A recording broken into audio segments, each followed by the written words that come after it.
less than 100 years ago, humankind developed the technology that lets us communicate with one another.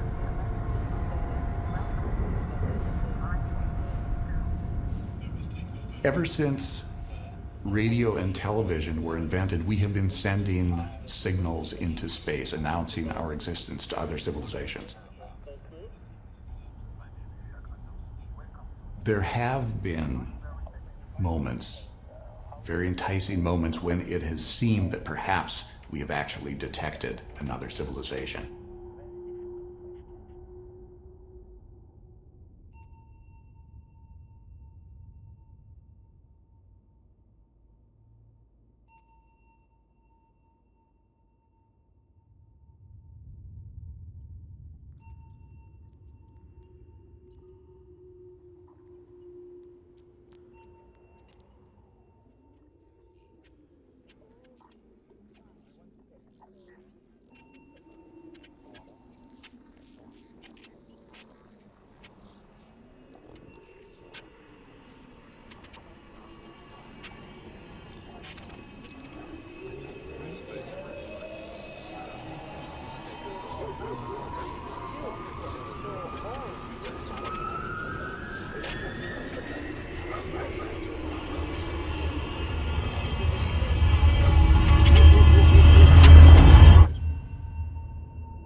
Welcome. This film documents an event that has never taken place. Man's first ever encounter with intelligent life from space. No alien has ever been observed, and as far as we know, no alien has ever observed us. An alien spacecraft has never landed on Earth, but the experts and institutions dealing with this unprecedented event are all real. Our scenario begins with the arrival. Your arrival. Welcome to our planet.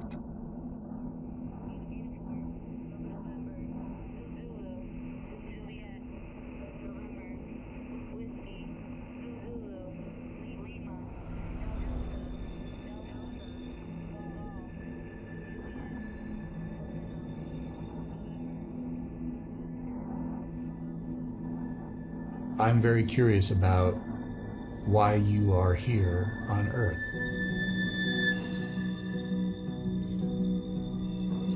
I'm curious about what you care about. May I ask a very direct question? I'm really interested to learn. How do you think? I'm sorry, I do not want to be nosy, but how is your mind constructed and composed?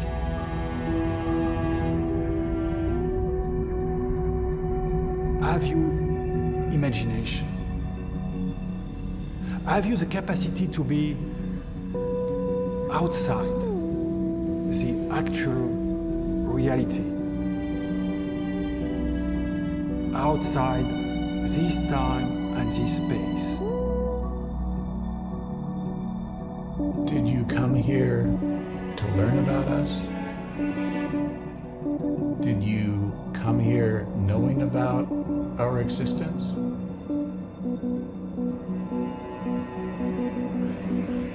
How long are you going to stay? Are there more of you? Where have you been before? What makes you happy? Do you know what is good and what is evil? I wonder whether there's something about human beings that you see that we don't see about ourselves. And I also wonder whether there's something that we see that you don't.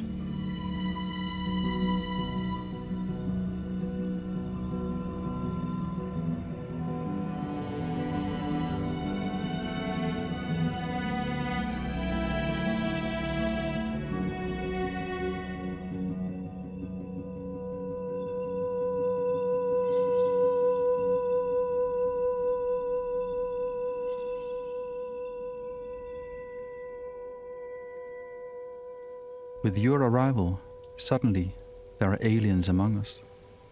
It changes everything and concerns every one of us.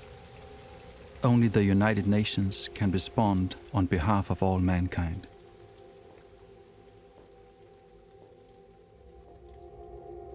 So we're talking here about a spacecraft with intelligent life. Is right? what we're, yes. Yeah. Why have they come here? They could go anywhere. Are they here in peace, or are they here to This has never happened to our world before that we know of. In our recorded history, nobody has ever arrived unannounced or even announced from another world. somebody has to go into the site to verify that this is a spacecraft from outer space? As much as we talk about this, I'm not so sure whether people are really mentally that prepared for something like this to actually happen.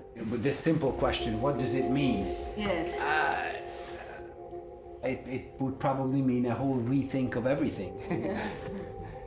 I doubt that they would come here by chance. Why us?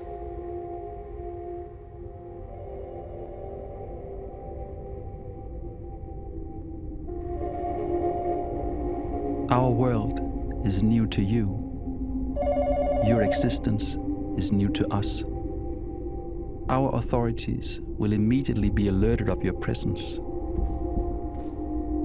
The authorities in our scenario are defense and communication advisors from the UK, the Austrian military, and the United Nations Office for Outer Space Affairs.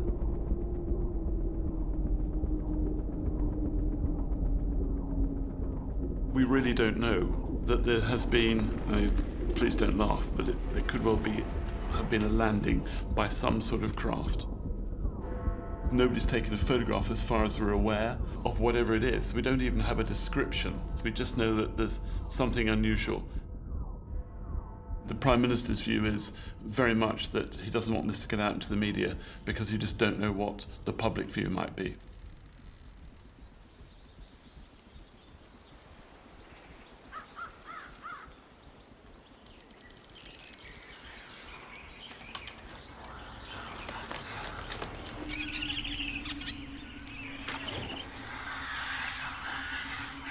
They would not want to be detected for as long as they want to be carrying out some intelligence.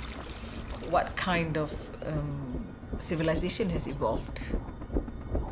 Those answers can be found.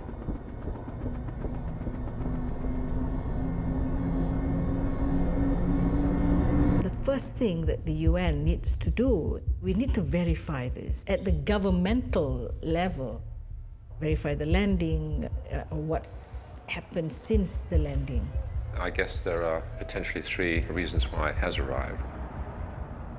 One is it's got into trouble, it's landed in emergency, if you like. Or it could be an exploratory mission. There must be a third potential option, which is something which is hostile, which is malign, and has a bad intent.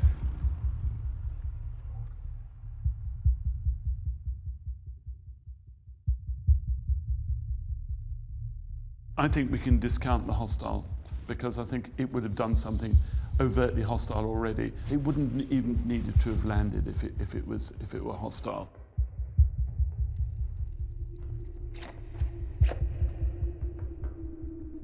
Either this is one of a number of craft that's doing some exploration. It's curious.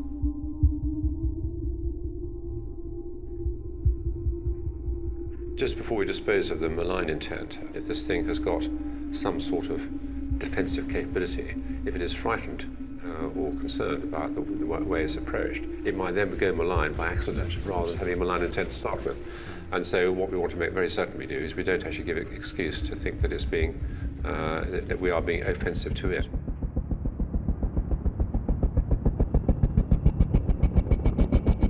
want to control the communication, the last thing you want is lots and lots of people trying to communicate with it. I think you have to quarantine that area. You lock down any overflights and police that appropriately. Yes. With military air forces, yes, and indeed the airlines, the relevant airlines concerned. We want to communicate with this thing in a very peaceful, welcome type of way. We absolutely equally don't want to cause it any anxiety.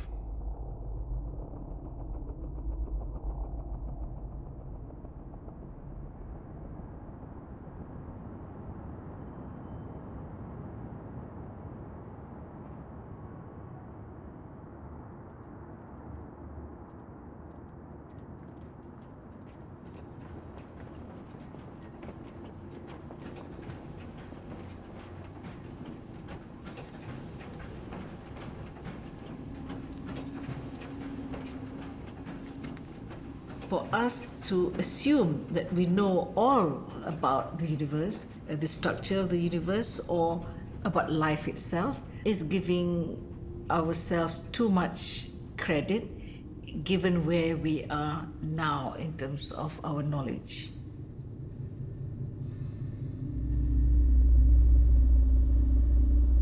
We humans rarely recognize our own limitations. We regard ourselves as the center of the universe. How do you see us? The questions, where do we come from and why is Earth like it is, of course, is very much connected to, are there other life forms out there? We are the United Nations Office for Outer Space Affairs. Fundamental questions on how do we want to behave? How do we behave? How should we behave if we meet a completely different life form? Very difficult questions. There are no rules and procedures. There is nothing in place. There is no one identified who should be a spokesperson for humanity.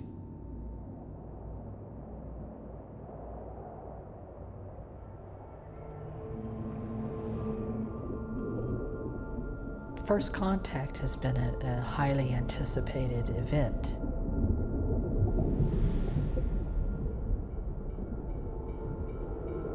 We expect that when we meet other life forms who we're completely unfamiliar with, the difficulty in determining whether they are intelligent and self-aware will be even more difficult than what it is dealing with our own species here on Earth.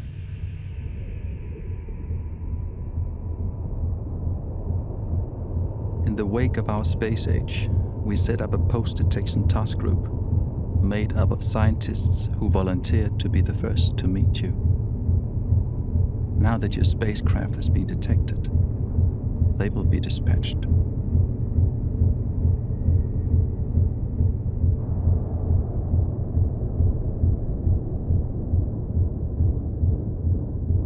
I have confidence enough in experts that they would tell the story as it is. But then again, you cannot speculate that the scientists are going to lie or take a political stance. The only reason why you would dispatch a group of scientists is because you are sure, you are confident these scientists will tell you the truth. Hello and welcome.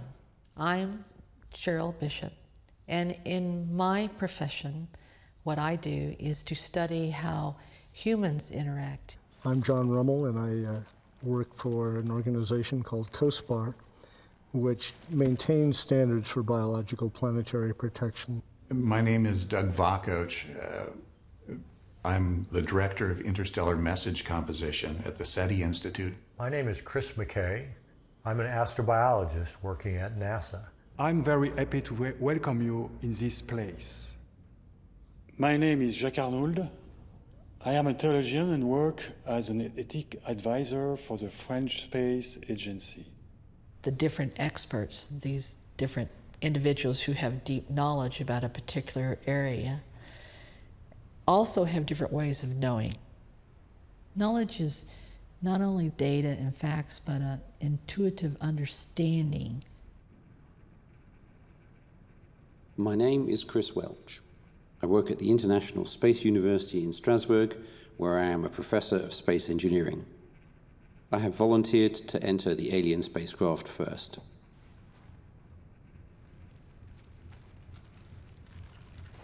I'm preparing to approach and possibly enter the alien landing craft. In order to do this, I have to wear a self-contained suit so that there's no danger of biological or chemical contamination. So I'm preparing all the different pieces of equipment. Whatever happens to me, the important thing is that the information gets back to the outside world.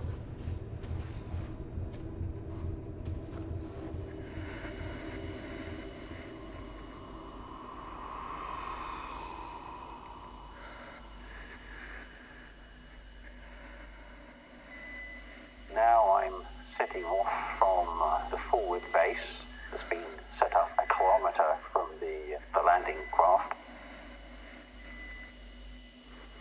I stop periodically every 50 meters to check communications are still working back to the forward base, and to take images and to record readings from the various instruments. This is a little psychologically overwhelming. I have to stay focused on what I'm doing. I mustn't stop and think too much about some of the implications of it. Makes me wonder exactly what I'm maybe facing here. Any sufficiently advanced technology is indistinguishable from magic.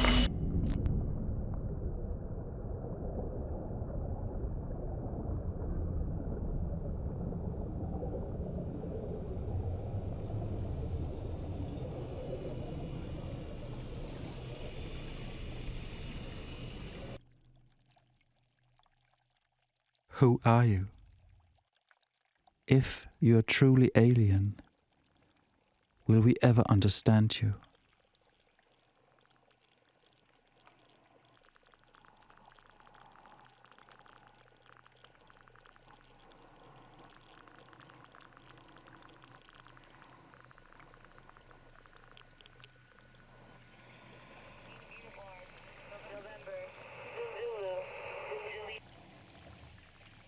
How are we going to describe what this is to the public so that they understand that something's happened, we don't know what it is, but what can we call it? To me, the real concern here is you have to tell them enough, but not too much. So, as we don't really even know ourselves what it is, can we just confirm something's happened? Well, we're going to have to, because people will need some sort of reassurance. Yeah.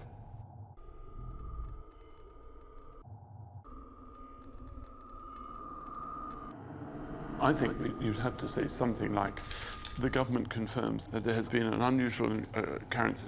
There's no loss of life. That's an important thing to reassure people. Yeah. And no one is in imminent danger. Can we really? Well, do we know that? We don't know for sure. We believe no one is in imminent danger. And we're taking steps to ascertain the true nature of the occurrence. To gain more information. Keep it simple. Yeah.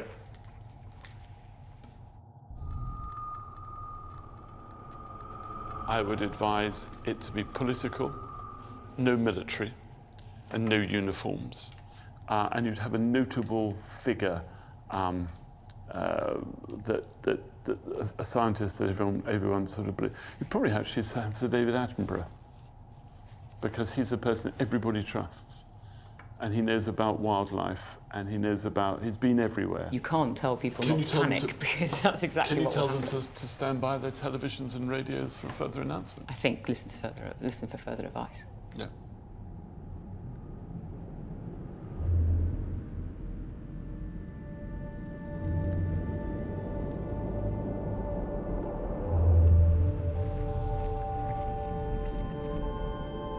think that for great segments of the population, if they're not being kept up to date by the powers that be, they're going to begin fearing the worst.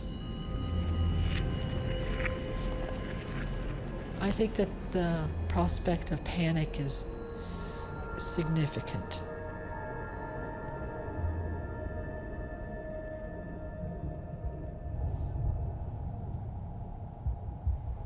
I think your main position is the UN Security Council, and the unanimous P5, so Russia, China, the United Kingdom, France, and the United States take the main role, and those are the most competent military powers. I can't see what else you could do, but it's very much, this is very much a reactive situation for nations. There's no contingency plan for this. I hope the Prime Minister will be persuaded, if he hasn't already done so, to be in communication with allies very fast. Yeah. A, to get across this, and B, this is not for us to deal with, this is something for the world to deal with on a global basis, and therefore obviously United Nations is where we'll be heading.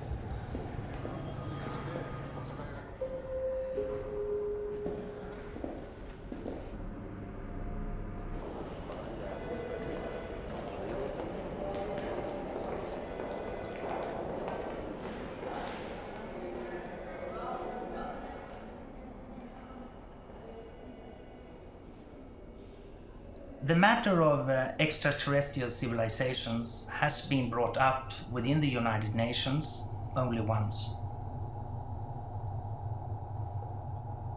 And I would like to read out the following. In view of the tremendous impact any contact with an extraterrestrial civilization would have on our planet, can this committee continue to ignore this possible development? Should we not, at the very minimum, be giving preliminary consideration to this subject? So consequently, the Committee on the Peaceful Uses of Outer Space had before it a note by the Secretariat entitled Messages to Extraterrestrial Civilizations.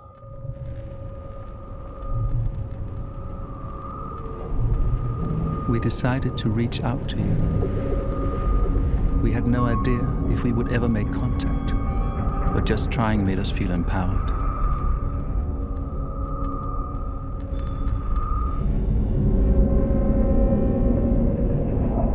Before you arrived, we have spent a lot of time looking for intelligence from other worlds. In 1977, we sent a spacecraft out, the most comprehensive depiction of what it means to be human that was ever sent into the cosmos is contained on the Voyager spacecraft, the spacecraft that is, as we are speaking, leaving our solar system. That spacecraft included a recording for any other civilization that may detect it.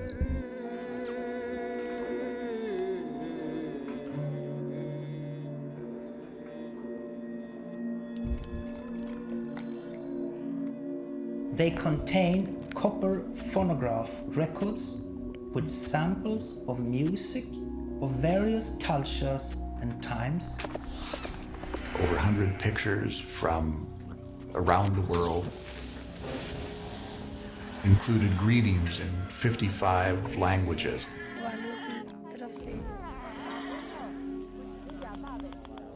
It was our attempt to say, we are now growing up as a civilization. We have a technology that lets us take our first step beyond our planet and, in fact, beyond our solar system. And we come in a spirit of exploration, and we hope to make contact with other life.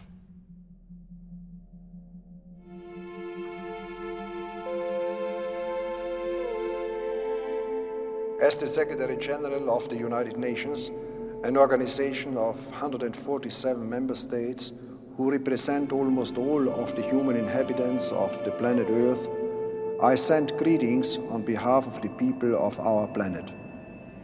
We step out of our solar system into the universe seeking only peace and friendship, to teach if we are called upon, to be taught if we are fortunate.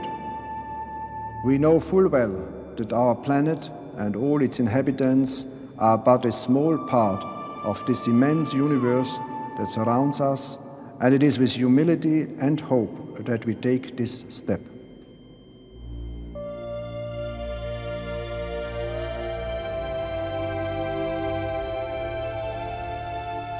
When the people were putting together the Voyager recording, one of the most difficult questions they had to answer was, do we talk about parts of ourselves that we're not very proud of? The things that we wish were not so? Do we tell about war when human beings fight with one another? Do we tell about our ability to destroy our own civilization? Those were pictures that were never included in the Voyager recording. And some have criticized that message as not being honest.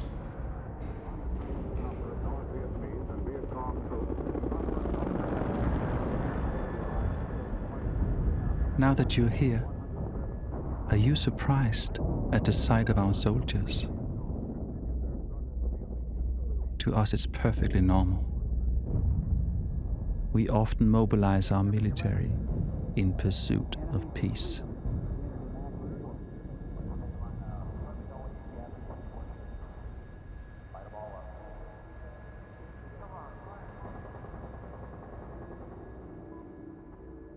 Now that you have arrived, we realize we have no legal regulations for this encounter between two different races in the universe.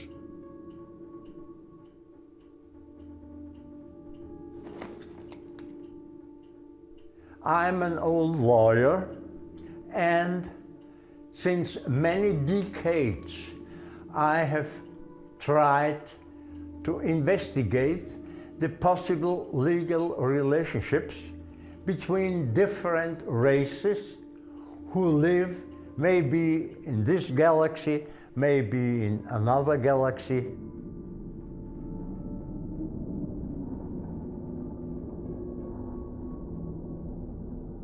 This is also a question which, since many centuries, was investigated by famous scientists here on Earth.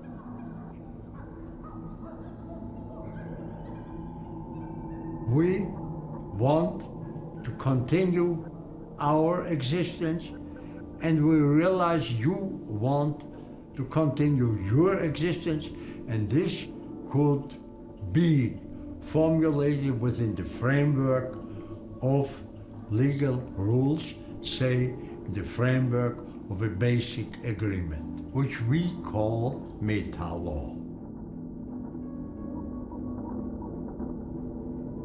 To make an example, it is prohibited to harm the other one. Every race has the right for its own living space. Everyone will have the right to self-defense in case of being attacked. I have a moral question. If one of our races needs help, this help, of course, costs the helper, but it is a moral obligation, according to our human thinking, to help another one if possible. And we hope that this moral obligation will be in your minds also.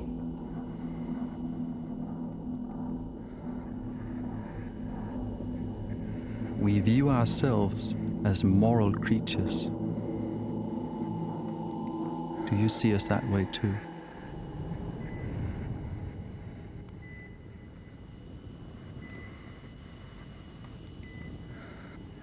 I'm right at the base of the craft now.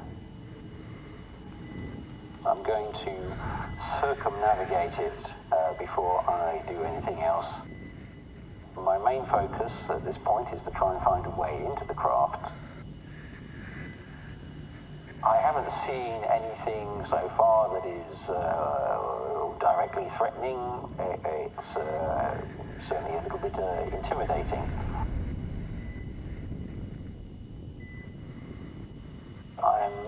I'm at what appears to be the entrance, and now comes the point where I have to move inside myself. Okay, I'm stepping into the entrance, and inside it's dark.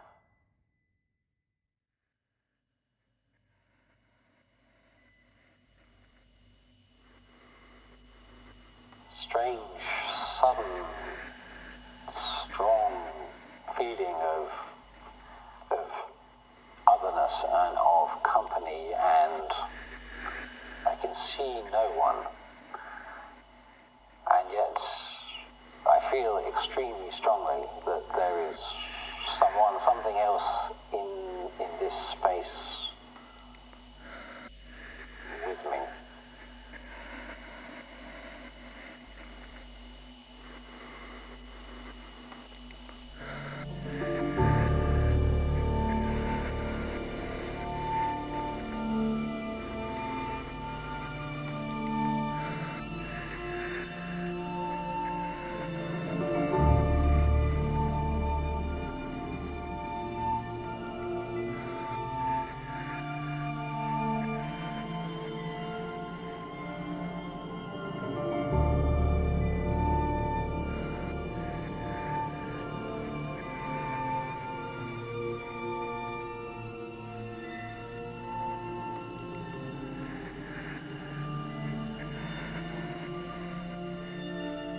This is very strange. It's human construction, or appears to be, but in this context that seems impossible or very likely. I seem to be, I think that I'm in.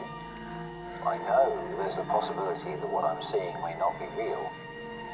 It's some sort of creation designed to provide something familiar.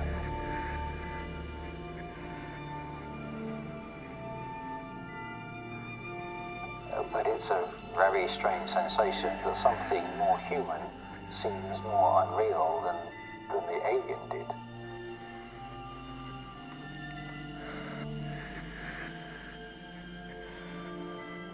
This is the first time I've started to doubt what I'm seeing.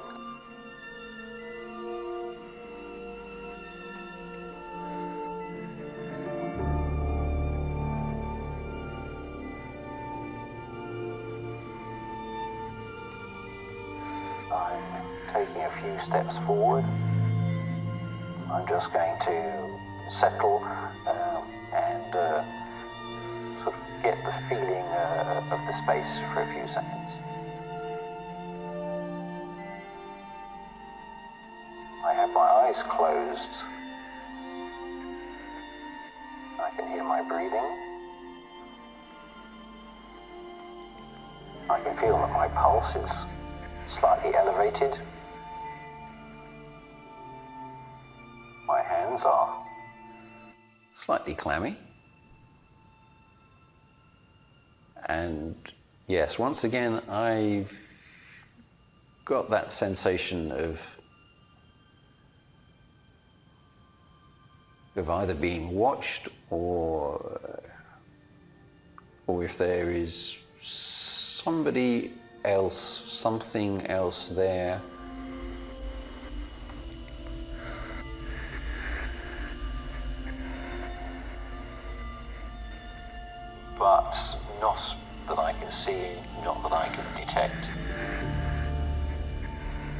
So I can't tell if this is the imagining of my mind in a strange situation, or if it's indicative of anything else.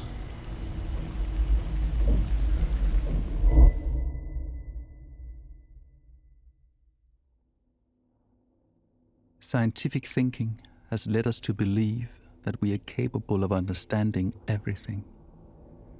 And to understand is to master. We feel threatened by the unknown. And also based on fact and demonstrate that, competence.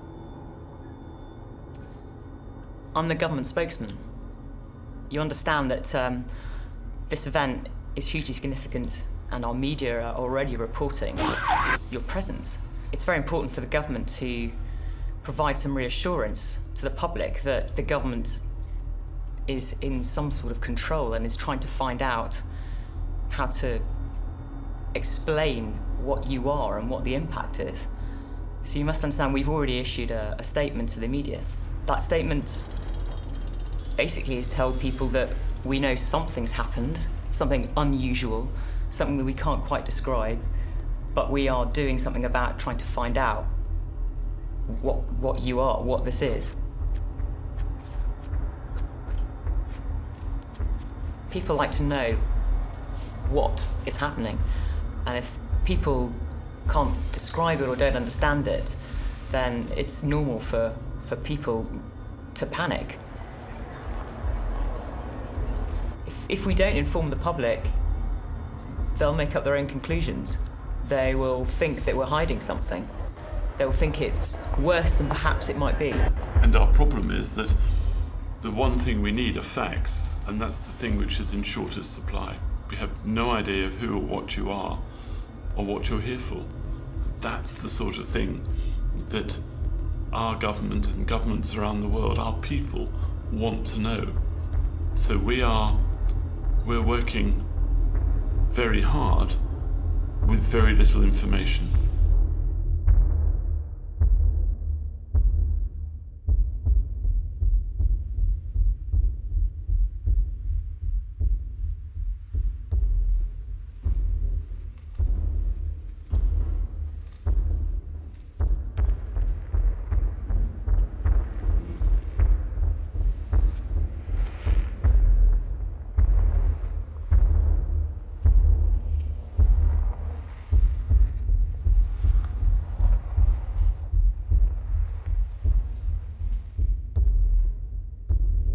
We want to understand our world in order to control it. But your presence sparks our greatest fear, fear of losing control.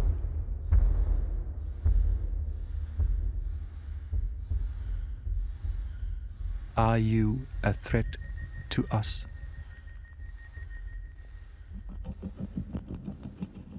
We don't know how closely we're related, but we do worry that our organisms here on Earth could cause you a problem, and that things you're bringing with you might cause us a problem. So we want to go ahead and take some samples and exchange information about biology. So what I'd first like to do is check basic biochemistry, and to do that I'd like to take a swab.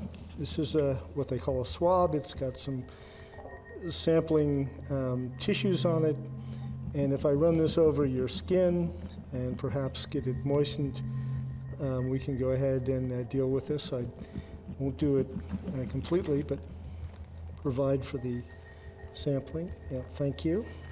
And over here.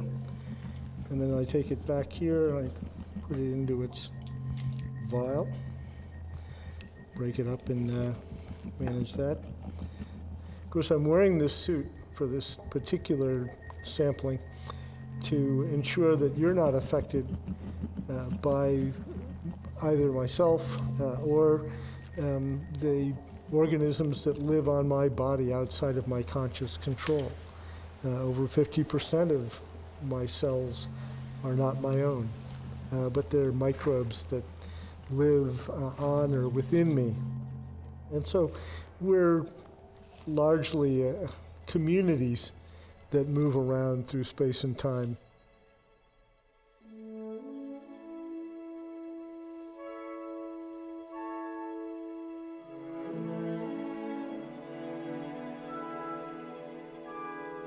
You're asking me if life is blind to anything but survival. The answer is yes. Our experience on life on Earth is that life grows and expands unthinkingly. We call it evolution.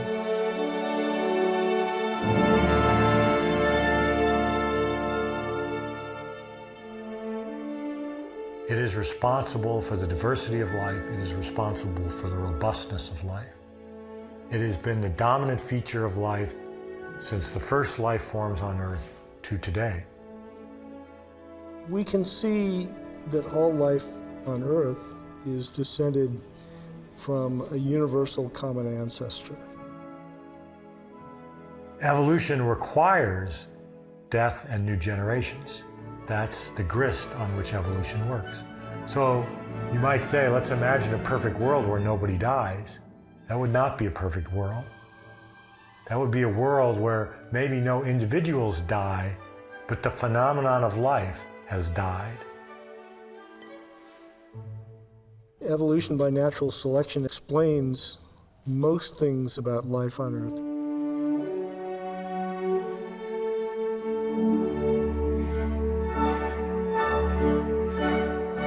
And we wonder, of course, whether or not that is a universal law, something that's found elsewhere in the galaxy and beyond.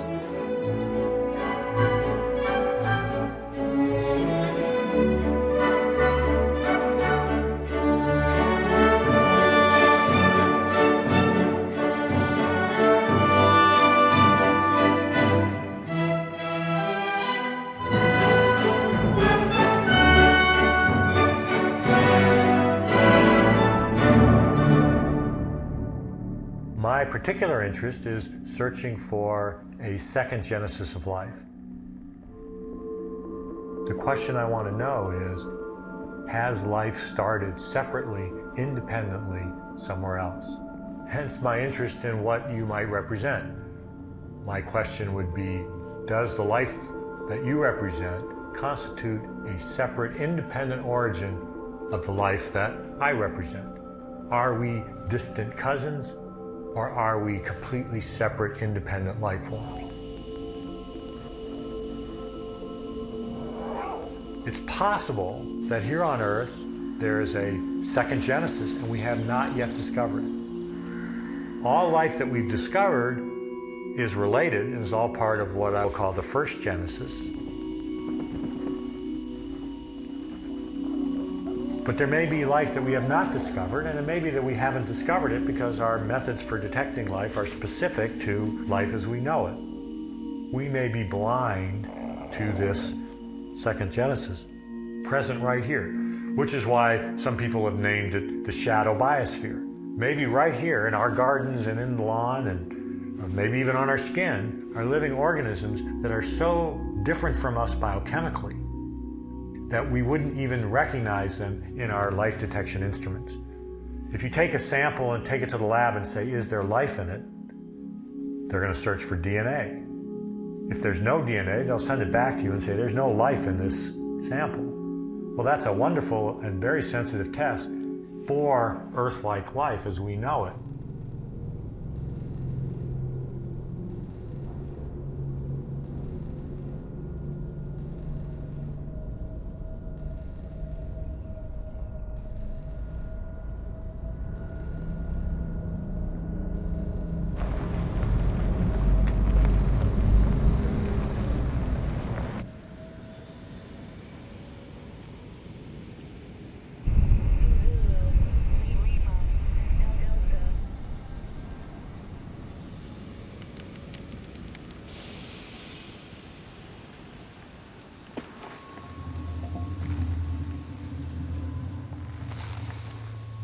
Now, I mentioned that on Earth we have only one example of life, one shared biochemistry.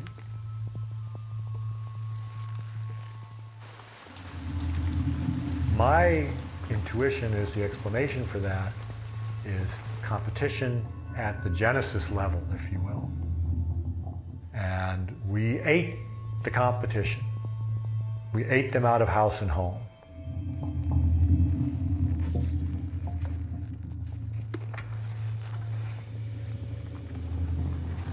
The reason we see only one type of life on Earth is because an ecosphere like the Earth can only house one organism, one life form, and we have outcompeted all the others. They're gone. They've been rendered extinct. So that even if Earth started off at one point with more than one biochemistry, one type competed with the other. Well, that opens up the scary prospect that if your life form represents a different biochemistry and is accidentally released on Earth, or if we accidentally contaminate your spacecraft, that without any malicious intention, the life forms will compete. And for that reason, I advocate a barrier to any interaction biologically between you and us until we resolve those questions. So the assumptive precautionary principle is separation. Nothing personal.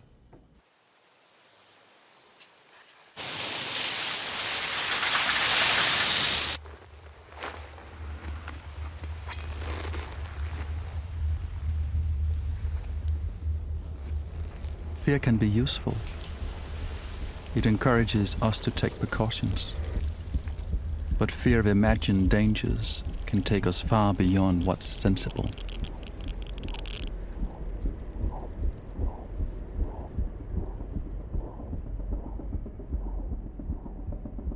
In the history of our people, there's been a lot of thought about what would happen when this actually occurs. And the concern that we have is that a lot of that, we call it fiction, has powerful forces from outer space that have not always been benign. Of course, within our brains, in the back of our brains, is still the fear, if there come aliens, will they suppress us? Will they enslave us? As far as the human race is concerned, we get very nervous when we have something unknown or unexpected arise close to us, and we tend to panic and sometimes can react aggressively. The longer we don't know, the greater the fear of our people, and the greater difficulty it is for the government to provide that reassurance. People have fantastic imaginations, and rightly so, because this is a completely unprecedented event. There will also be a demand from some sectors of the community to start getting ourselves ready to withstand an attack. A reason for military response would be to ensure that, the security, the safety and security of the population. Some of our media may call this an invasion, using very, very provocative words which will panic people.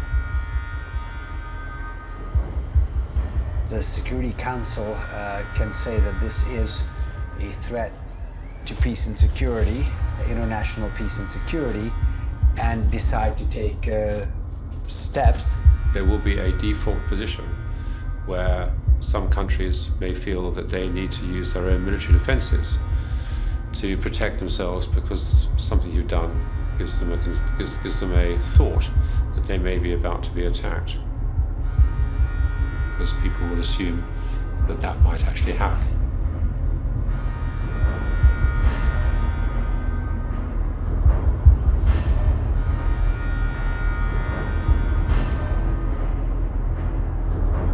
If we act in an aggressive way, we may trigger your response and treat us in the same way. So the anxiety level in the world is going to be off the chart.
inevitably generate problems.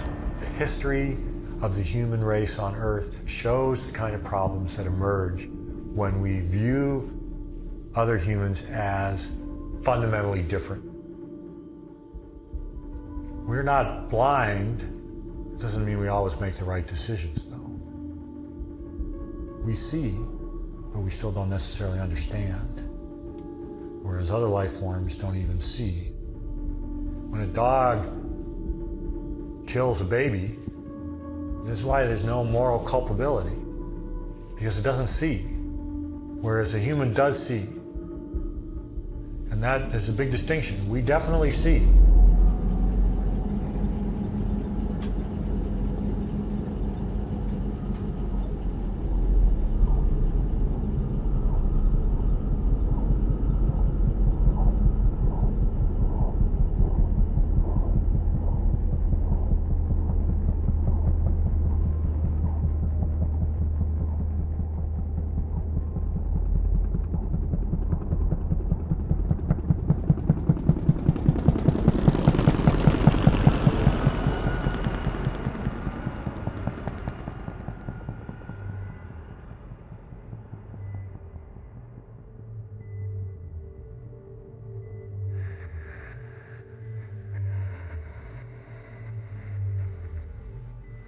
I think there may be some sort of sound oscillation going on, some oscillation in the atmosphere, in the craft.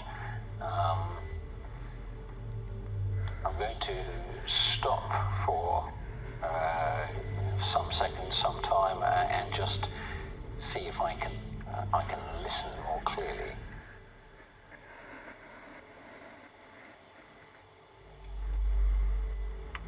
Yes, there is some sort of sound in this room. Most of it is at a very, very low frequency.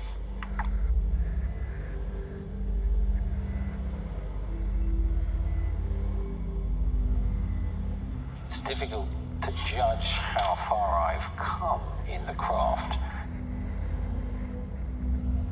The interior of the chamber appears to have changed somewhat. It feels very old. Again, I can see no one, and yet I feel extremely strongly that there is someone, something else in this space with me, which is giving me a slightly strange sense of mutability and change.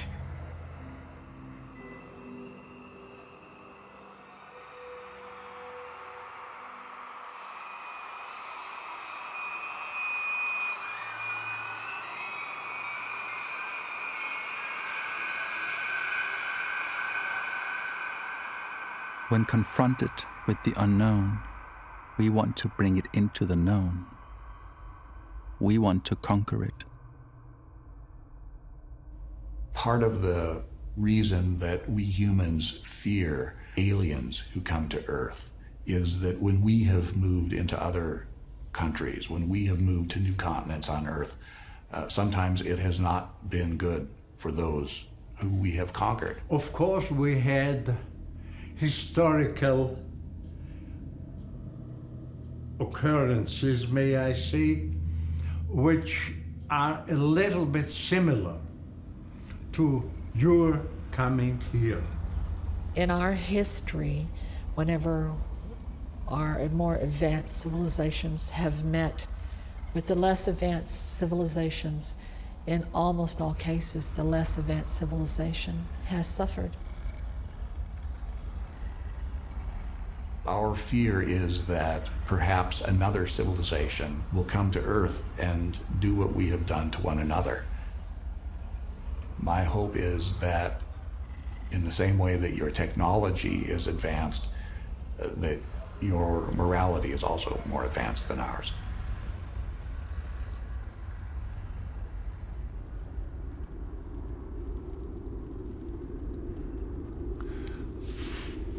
I want to tell you a story.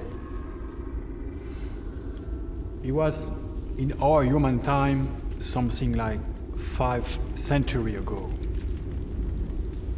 People from Europe, one of the continents of Earth, discover a totally new world. They ask themselves, who are these people? And more precisely, are they human? Are they a creature of God? Do they possess a soul? If they don't possess a soul, a spirit, they are only animals. And they try to find proof of religious attitude. They try to find if these people have empathy. And what is perhaps incredible, but it was an official decision. The people said, okay, we decide to regard, to see this being as human. These people possess a soul as we possess a soul. It's a decision of our will. I can decide to be human with you, and if I decide to be human with you, you receive from me a certain human identity.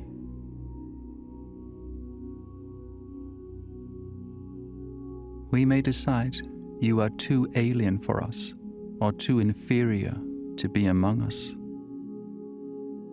But we may also decide that you are what we call human.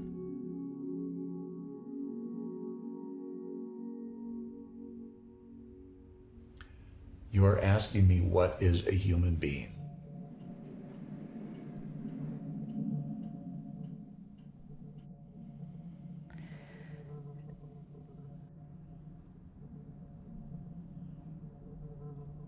We have given so many different answers to that question over thousands and thousands of years that it's difficult to know where to begin.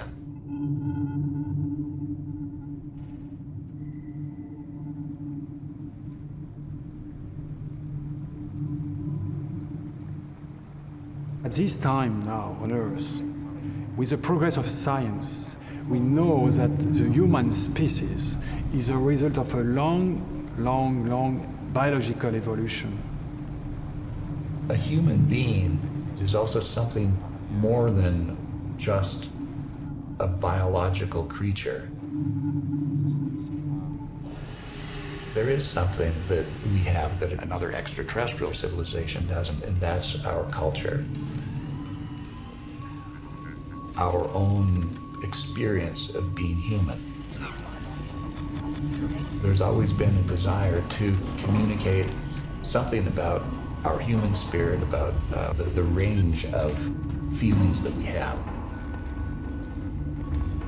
And that we also have an appreciation for the beautiful here on Earth. The Voyager recording tried to say something about our sense of beauty by sending beautiful music.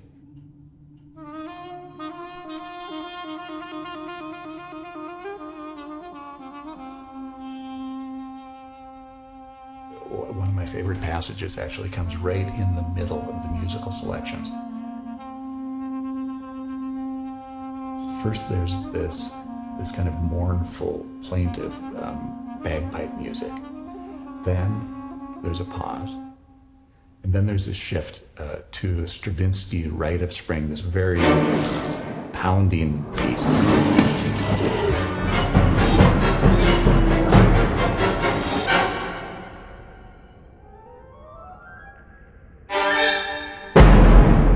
And then there's another pause, and you hear this very ordered, very paced, very contained, very controlled Bach well-tempered clavier.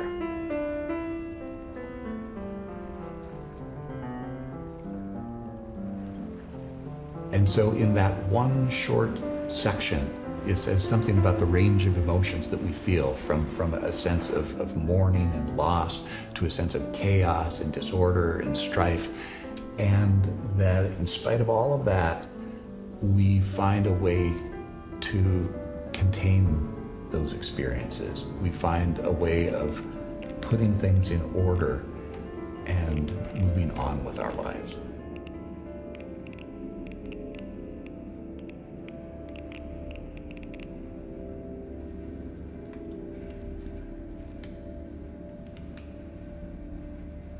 We do consider ourselves as the highest representation of life here on this earth.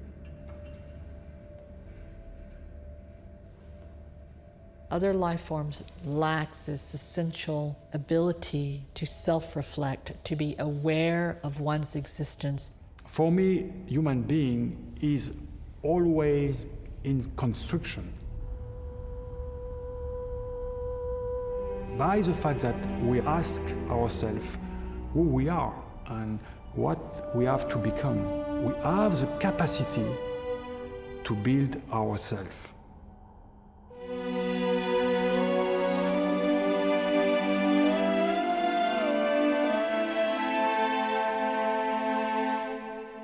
All the product of our mind, our imagination, our incredible imagination.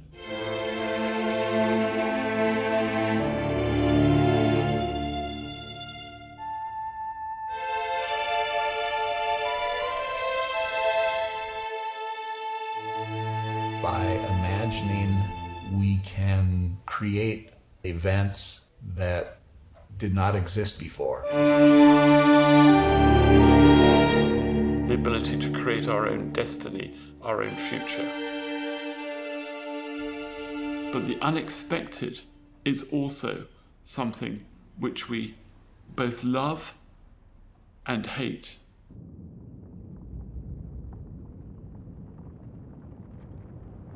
So much of how we understand ourselves as human beings is as separate from nature as the creatures, the organisms that have created culture.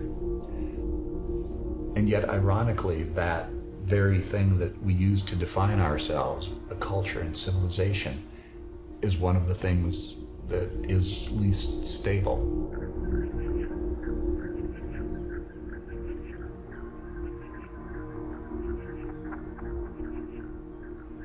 You're asking me why? Why do we see this shifting of the fortunes of civilizations? If there's one constant to civilization here on Earth, it's that civilizations initially flourish and then wither away.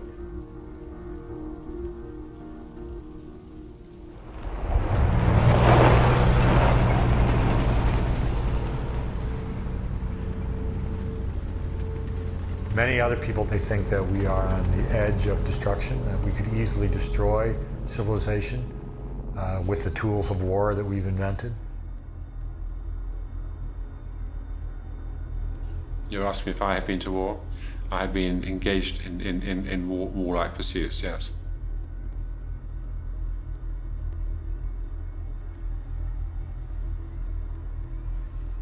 You asked me what happened?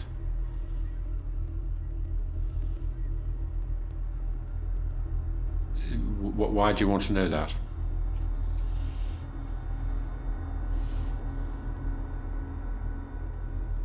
In war, one is trained to operate in whichever medium you've been trained to make sure you defeat the enemy.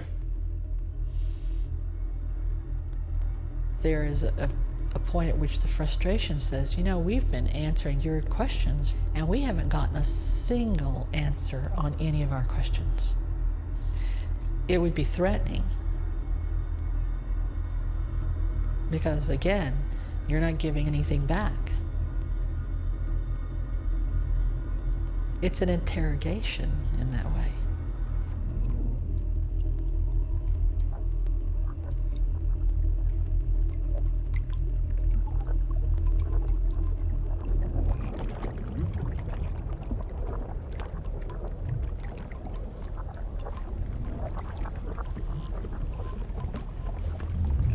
Uncertainty is probably the worst thing politically that can happen.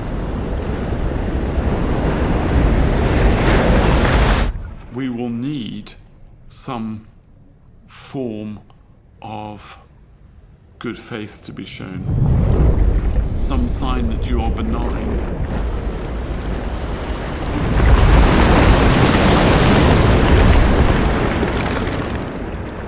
We are intimidated by your silent presence, your scrutiny. What is it you see? Do we have something to hide?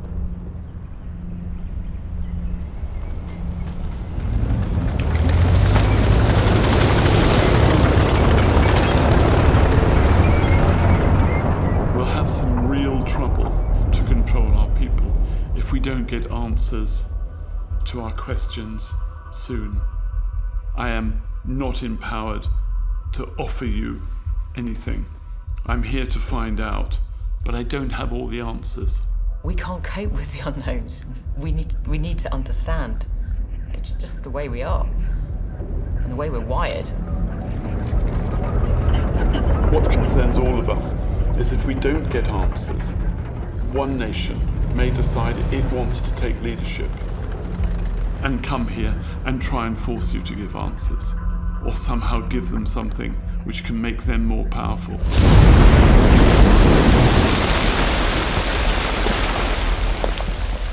My feeling is that this would constitute a threat to world security and world peace.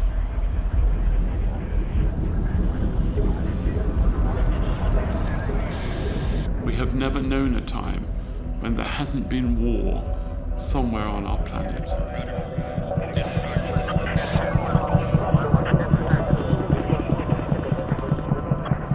We don't have probably very advanced technology, but there is a technology which we have, which has a capability to deploy aggressive weapons, which we very much hope we will not have to do.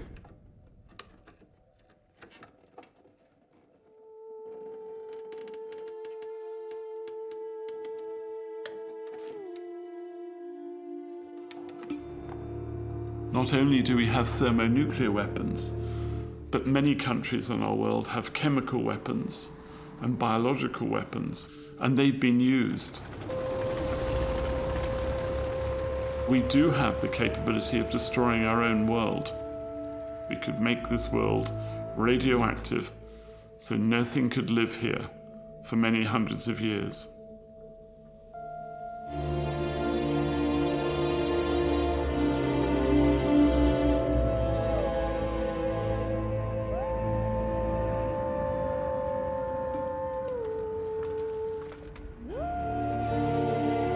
We live in a world of mutually assured destruction.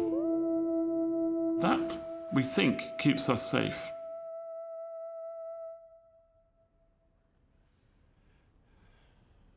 Man would rather destroy everything than give up the illusion that he controls it all.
Are you hearing me?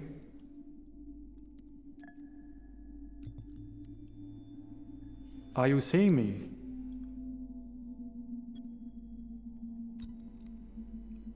Are you feeling my presence? I suppose you have left.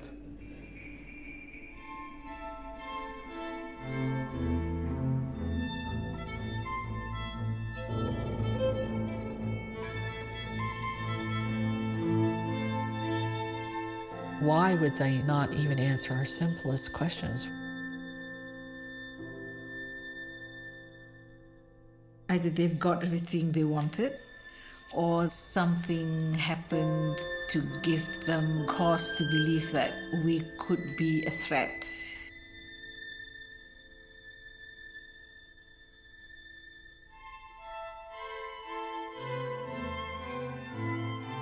A scenario in which they get on their ship and take off, I think the entire species would go into a collective depression.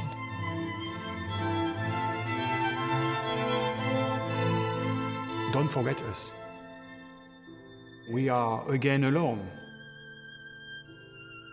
Probably the normal condition of humankind, to be alone. It's almost as unprecedented as one arriving as one going away. Why? Didn't they like us?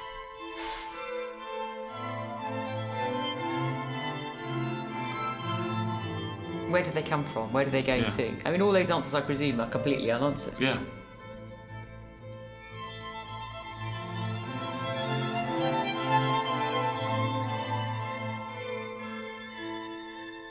Theoretically, they existed. By the laws of probability, they have existed. But that's different than knowing that you are not alone in the universe.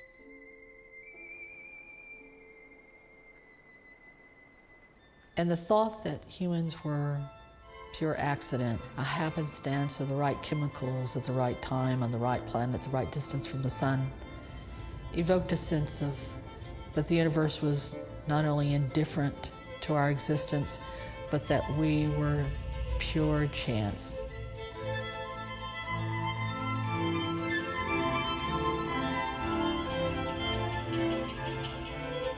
Our approach as humans has been to step boldly into the dark and shed light on it and take the risk. We've always realized that that's the best course, is to boldly step into the dark and shine a light. And don't be afraid of the dark. Don't be afraid of the unknown. Go.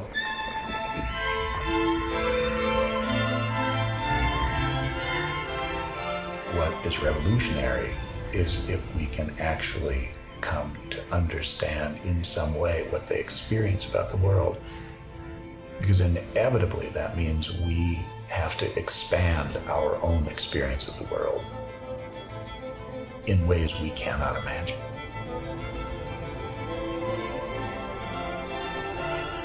It's so difficult to conceive of anything that is unknown.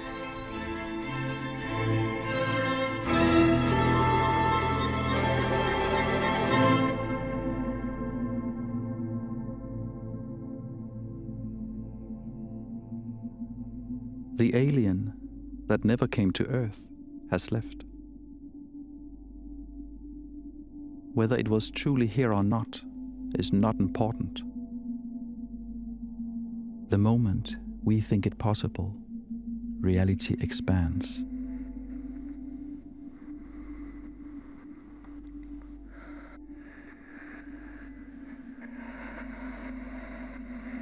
It appears that my visit here is, for whatever reason, coming to an end.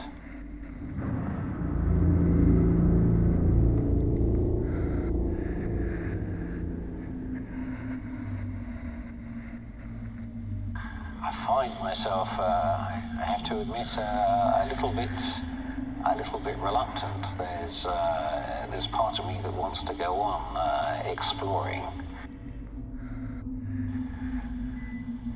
I know that when I step outside, The world is going to want to know every last detail of my experiences.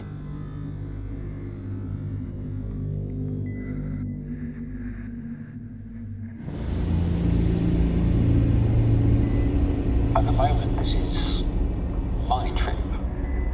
Soon, this trip rightly will belong to the whole world. And nevertheless, I can't feel anything but a slight sense of regret. There's a calm, there's a peace at this moment. I've been through the ship.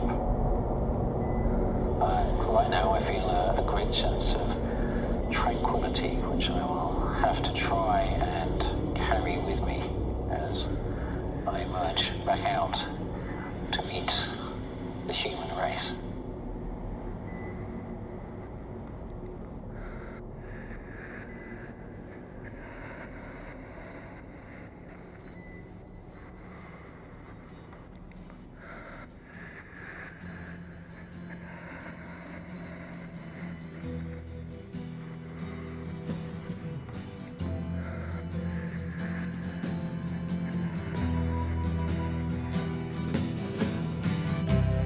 Ground control to Major Tom. Ground control to Major Tom. Take your protein pills and put your helmet on. Ground control to Major Tom. 7, 6. Commencing countdown, engines on. 3, 2. Check ignition and may God's love be with you.